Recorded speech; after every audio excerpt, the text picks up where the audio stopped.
খুলনা অঞ্চলের নদ নদী এখন আতঙ্কের নাম। প্রতিনিয়ত ভেসে উঠছে অজ্ঞাত আর ক্ষতবিক্ষত মরদেহ। গত ১.৫ বছরে উদ্ধার হয়েছে ৭০টির বেশি মৃতদেহ, কিন্তু তদন্ত আর বিচার প্রক্রিয়ার ধীরগতিতে ধরাছোঁয়ার বাইরে আসামিরা। বেলাল হোসেন সজলের রিপোর্ট, ছবি তুলেছেন জাকারিয়া তুষার। RICL TMX, যুগের পর যুগ স্থাপনা থাকে মজবুত। চলতি বছরের ফেব্রুয়ারিতে প্রেমিকার সাথে দেখা করতে ঢাকা থেকে খুলনায় আসেন বিশ্ববিদ্যালয়ের শিক্ষার্থী তাসকির আহমেদ। কিন্তু ৭ দিন পর ভৈরব নদ থেকে উদ্ধার হয় তার বস্তাবন্দি মরদেহ।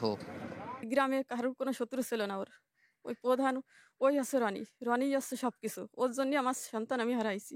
আমার যা আর আবার তো হারাই গেছে। এখন আমরা তাদের সর্বোচ্চ শাস্তি চাই, এটা আমাদের দাবি। গেল ৭ জুন নিখোঁজ হন রূপসার নন্দনপুর গহেশ্বরগাতি গ্রামের যুবক আহাদ শেখ। দুদিন পর ১৮ বিকি নদীতে মেলে একজনের মরদেহ।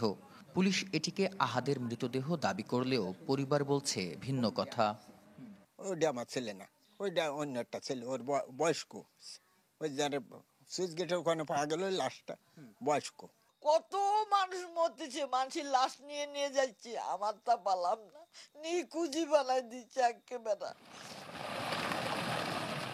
নৌ পুলিশের তথ্য বলছে গত বছরের ফেব্রুয়ারি থেকে এই বছরের সেপ্টেম্বর পর্যন্ত এখানকার নদীতে মিলেছে অন্তত ৭০টি মরদেহ, যাদের বেশিরভাগই হত্যার শিকার। ৫ই আগস্টের পর দেশের আইন শৃঙ্খলা পরিস্থিতি একেবারে অবনতির দিকে চলে গেছিল। এই সুযোগে বিভিন্ন জায়গার যারা আত্মগোপনে ছিল, বড় বড় সন্ত্রাসী গুন্ডাবান্দা, এরা কিন্তু এলাকায় ফিরে আসছে। তারাই এই ধরনের কর্মকাণ্ড করে বেড়াচ্ছে।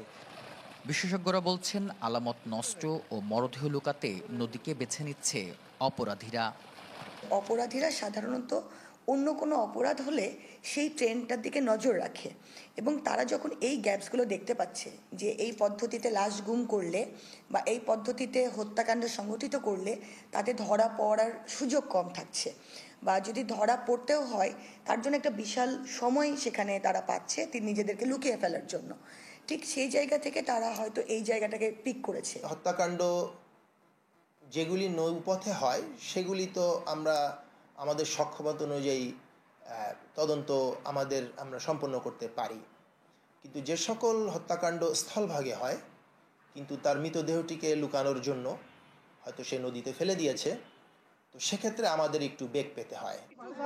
২০২৫ সালে মরদেহ উদ্ধারের ঘটনায় ৯টি হত্যা মামলা হয়, যার একটিরও তদন্ত প্রতিবেদন জমা দিতে পারেনি নৌ পুলিশ। বেলাল হোসেন সজল, চ্যানেল 24, খুলনা।